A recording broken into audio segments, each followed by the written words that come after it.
ঢাকি লৈ মালিগাঁৱৰ বিপুল কমপ্লেক্সত হত্যাকাণ্ড বিপুল কমপ্লেক্সৰ চকীদাৰ তৰুণ ডেকাক হত্যা দুৰ্বৃত্তৰ কাঠৰ টুকুৰাৰে মৰিয়া মৰিয়া হত্যা লোকজনক চিচিটিভি কেমেৰাত বন্দী হৈছে লোকজনক হত্যা কৰাৰ দৃশ্য মৃতদেহৰ কাষত ইতিমধ্যে এটা কাঠৰ টুকুৰা উদ্ধাৰ কৰা হৈছে ঘটনাস্থলীত জালুকবাৰী আৰক্ষী উপস্থিত হৈ আৰম্ভ কৰিছে তদন্ত জালুকবাৰী আৰক্ষী থানাৰ পৰা মাত্ৰ 50 মিটাৰ নিলগত সংঘটিত হৈছে এই লুমহৰ্ষক হত্যাকাণ্ডটি আৰু সমগ্ৰ দৃশ্য কেমেৰাত বন্দী হৈছে চিচি কেমেৰাত বন্দী হৈছে আৰু কিহৰ কাৰণে আসলতে এনেদৰে হত্যা কৰা হ'ল সেয়া এই মুহূৰ্তলৈকে জানিব পৰা হোৱা নাই যদিও আৰক্ষীৰ অনুসন্ধান আৰম্ভ কৰা হৈছে আৰু চকীদাৰ তৰুণ ডেকাক হত্যাৰ যি ঘটনা সেই ঘটনা ইতিমধ্যে জোকাৰি গৈছে জনসাধাৰণক এই দৃশ্য দেখি সহজে অনুমেয় যে কিমান পাশবিকভাৱে মৰিয়া মৰিয়া তৰুণ ডেকাক হত্যা কৰা হ'ল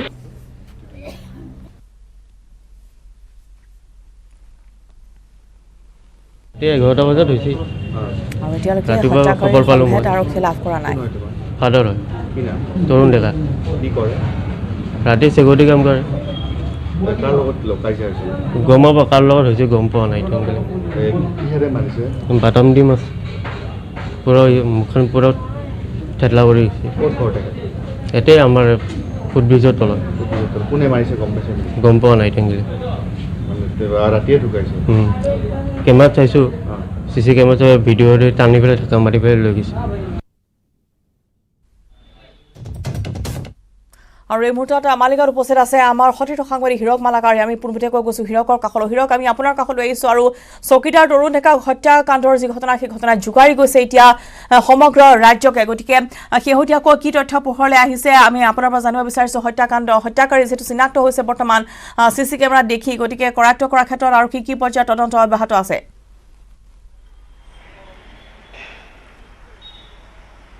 হৰস্মিতা চাওক প্ৰথমতে যিহেতু মহানগৰীত এটাৰ পিছত আনটো নিশংস হত্যাকাণ্ড সংঘটিত হৈছে কিছুদিন পূৰ্বে যিহেতু বেলতলাৰ যিটো ঘটনা সংঘটিত হৈছিলে নিশংস হত্যাকাণ্ড সেই হত্যাকাণ্ড নাজনতে আজি মহানগৰীৰ যি মালিগাঁও বিপুল কমপ্লেক্স আছে বিপুল ভৰাৰী কমপ্লেক্সত এনে এটা হত্যাকাণ্ড সংঘটিত হৈছে আৰু আচলতে চিচিটিভিত কেমেৰাত সম্পূৰ্ণ যি দৃশ্য সেই দৃশ্য বন্দী হোৱা ইতিমধ্যে সকলোৱে প্ৰত্যক্ষ কৰিছে মই ক'ব বিচাৰিম যে এই যিটো এপাৰ্টমেণ্ট আছে বিপুল ভৰাৰী কমপ্লেক্স এই এপাৰ্টমেণ্টতে যিহেতু তৰুণ ডেকা নামৰ যিজন লোক আছে সেই লোকজন 20 পৰা 25 বছৰ ধৰি ইয়াত নৈশ চকীদাৰ আৰু প্লাম্বাৰ হিচাপে কাম কৰিছিল কিন্তু কালি যিটো ঘটনা সংঘটিত হ'ল সেই ঘটনাৰ ইতিমধ্যে যিজন যুৱকে হত্যাকাৰী যিজন যুৱকৰ তথ্য বা পোহৰলৈ আহিছে কিন্তু এই মুহূৰ্তলৈকে তেওঁক আটক কৰিবলৈ সক্ষম হোৱা নাই যিহেতু বিভিন্ন লোকে অভিযোগ উত্থাপন কৰে যে এই যিটো মালিগাঁও অঞ্চল সেই মালিগাঁও অঞ্চলৰ চোৰৰ উপদ্ৰৱ যথেষ্ট বৃদ্ধি হোৱা দেখিবলৈ পোৱা গৈছে আৰু যিটো বিপুল ভৰাৰী কমপ্লেক্স আছে আপোনালোকে যিটো প্ৰত্যক্ষ কৰিছে এই কমপ্লেক্সটোতে কিছুদিন পূৰ্বে দুৰ পৰা 3বাৰ চুৰিকাণ্ড সংঘটিত হৈছে আচলতে আৰক্ষীয়ে অনুসন্ধান আৰম্ভ কৰিছে কিন্তু আৰক্ষী চকীৰ মুঠতে ক'ব বিচাৰিম যে আৰক্ষী যি থানা আছে ভৰলু আৰক্ষী থানা লগতে জালুকবাৰী আৰক্ষী থানা বিশেষকৈ জালুকবাৰী আৰক্ষী থানা 50 মিটাৰ নিলগত এই ঘটনা সংঘটিত হৈছে আৰু সমগ্ৰ হত্যাকাণ্ডৰ দৃশ্য সেই দৃশ্য এই যিটো থকা ৰেষ্টুৰেণ্টৰ চিচিটিভি আছিলে সেই চিচিটিভি বন্দী হোৱা বুলি জানিব পৰা গৈছে আৰু যিজন লোকে ইতিমধ্যে হত্যা কৰিছে সেই হত্যাকাৰ তৰুণ ডেকাৰ যি মূৰত বিশেষকৈ ক'ব বিচাৰিম যে স্পষ্ট হৈ পৰিছে আঘাতৰ চিন স্পষ্ট হৈ পৰিছে প্ৰথমতে মূৰত আঘাতপ্ৰাপ্ত কৰিছিল আৰু মূৰত বাৰে প্ৰতি আঘাতপ্ৰাপ্ত কৰাৰ ফলত তেওঁক মৃত্যু আগতে আঁকোৱালি ল'বলগীয়া হোৱা বুলি জানিব পৰা গৈছে এই মুহূৰ্তত যিহেতু স্থানীয় যিসকল লোক আছে বা তেওঁলোকৰ সৈতে মই কথা পাতিব বিচাৰিম কি হৈছিলে আচলতে কি গম পাইছে এইটো যোৱাকালি ৰাতি প্ৰায় 11:20 মান সময়ত মই ইয়াতে তৰুণ ডেকা বোলা মানুহজনক এজন দুৰ্বৃত্তই মানে বাটা মাটি তেওঁৰ মাথাত হিট কৰিছে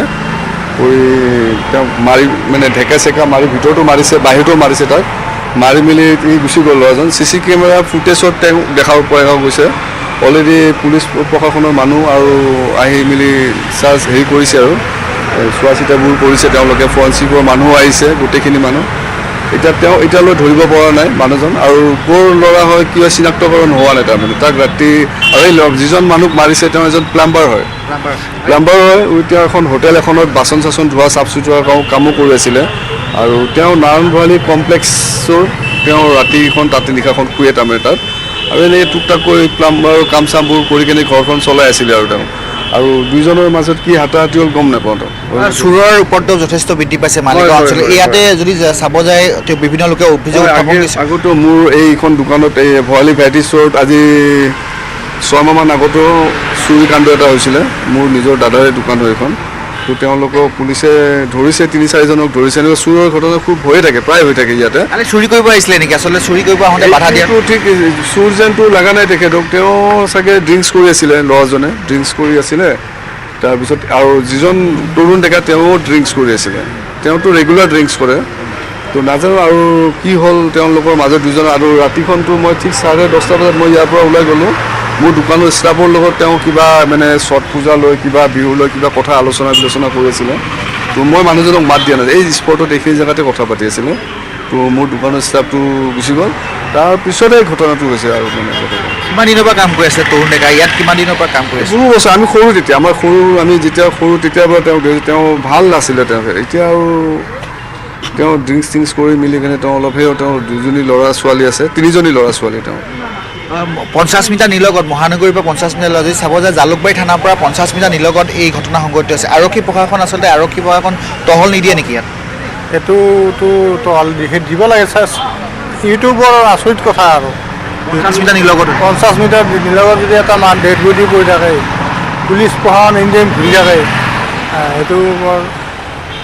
হেৰি আৰু ধন্যবাদ জ্ঞাপন কৰিছোঁ এয়া আছিলে যিসকল স্থানীয় লোক সেই স্থানীয় লোকসকল আছিলে মই ক'ব বিচাৰিম যে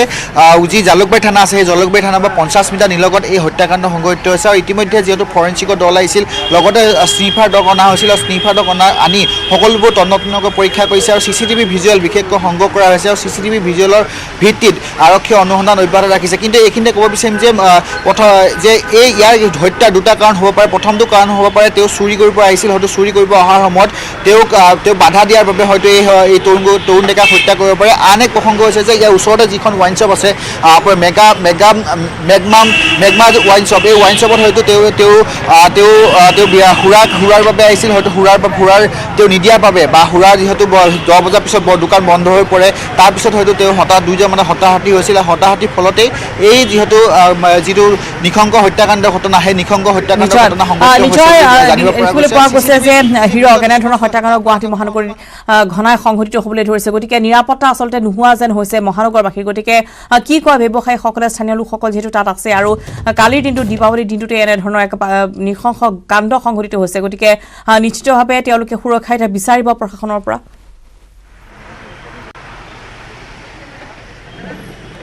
নিশ্চয়কৈ সুৰক্ষা বিচাৰিব মই ক'ব বিচাৰিম যে এই অঞ্চলতে এই যিটো আপুনি কমপ্লেক্স দেখিছে ভৰালী কমপ্লেক্স এই ভৰালী কমপ্লেক্সতে 3বাৰকৈ চুৰিকাণ্ড ঘটনা সংঘটিত হৈছে কিন্তু এই ক্ষেত্ৰত কেৱল এজনকে ইতিমধ্যে আৰক্ষীয়ে আটক কৰিবলৈ সক্ষম হৈছে কিন্তু প্ৰকৃত যি ঘটনা বা প্ৰকৃত যি চুৰিকাণ্ডৰ লগত কোন জড়িত সেই লোকজনক এতিয়াও গ্ৰেপ্তাৰ কৰিবলৈ সক্ষম হোৱা নাই হয়তো কালিও এনেধৰণৰ হ'ব পাৰে হয়তো চুৰি কৰিবলৈ আহিছিল চুৰি কৰিব অহা সময়ত বাধা দিছিল তৰুণ ডেকা নামৰ যিজন লোক আছে সেই লোকজনে বাধা দিছিল আৰু তাৰপিছত যিটো কাঠৰ টুকুৰা আছিলে সেই কাঠৰ টুকুৰা দি নৃশংসভাৱে হত্যা কৰিছিল কিন্তু ক'ব বিচাৰিম যে স্থানীয় লোকসকলে এটা অভিযোগ উত্থাপন কৰিছে যে ইয়াত টহলদাৰী আচলতে পেট্ৰলিং যি সময়ত ডিউটি বহিব লাগে কিন্তু তেনে সময়ত পেট্ৰলিং ডিউটি নবহাই ইয়াত 50 মিটাৰ নিলগত জালুকবাৰী থানাৰ পৰা মই ক'ব বিচাৰিম যে 50 মিটাৰ নিলগত এই ঘটনা সংঘটিত হৈছে আৰু সকলোৱে বাৰে অভিযোগ কৰিছিল বা বাৰে ইয়াৰ পূৰ্বেও যিহেতু তেওঁলোকে বাৰে তাত থানাত কৈছিল যে তেওঁলোকক নিৰাপত্তা লাগে কিন্তু নিৰাপত্তাহীনতাত ভুগিছিল আৰু স্থানীয় লোকসকলে আপোনালোকে আমাৰ সন্মুখতে কৈছে যে ইয়াত যিহেতু আৰক্ষী প্ৰশাসন যিদৰে হস্তম হ'ব লাগিছিল তেনেদৰে হস্তম হোৱা নাই হস্তম নহ'লে হয়তো এনেধৰণৰ ঘটনা সংঘটিত নহ'লহেঁতেন মোৰ যদি চাব যায় ৰাইট চাইডে আপুনি এখন দেখিব যিখন নতুনকৈ উৰণীয়া সেতু বনাই আছে সেই তাৰ পিছফালে আছে জালুকবাৰী আৰক্ষী থানা কিন্তু জালুকবাৰী আৰক্ষী থানা জনাইছে যে জালুকবাৰী আৰক্ষী থানাৰ 50 মিটাৰ নিলগত এই নিশংস যি হত্যাকাণ্ড সেয়া সংঘটিত হৈছে ধন্যবাদ জনাইছোঁ আপোনালৈ আৰু গুৱাহাটী মহানগৰবাসী আচলতে নিৰাপত্তাহীনতাত ভুগিছে যিহেতু কালিৰ দিনটো যি হত্যাকাণ্ড সংঘটিত হ'ল বা বিগত সময়ছোৱাত বেলতলা বা আন স্থানত গুৱাহাটী মহানগৰবাসী বৰ্তমান এনেদৰে দেখিবলৈ পোৱা ঘৰৰ ভিতৰতে কোনো হত্যা কৰি থৈ গৈছে বা ডিউটিত থকা কৰ্তব্যত থকা অৱস্থাতো কোনো লোকক এনেদৰে অতি নৃশংসতাৰে হত্যা কৰা হৈছে গতিকে নিৰাপত্তা নোহোৱা হৈছে গুৱাহাটী মহানগৰবাসীৰ আৰু প্ৰশাসনৰ ওচৰত সকলোৱে দাবী জনাইছে ব্যৱসায়ী হওক বা সাধাৰণ জনতাই হওক যে নিৰাপত্তা তেওঁলোকক প্ৰদান কৰক আৰক্ষী থানাৰ নিচেই সমীপতে এই হত্যাকাণ্ড এতিয়া জোকাৰি গৈছে সমগ্ৰ ৰাজ্যবাসীকে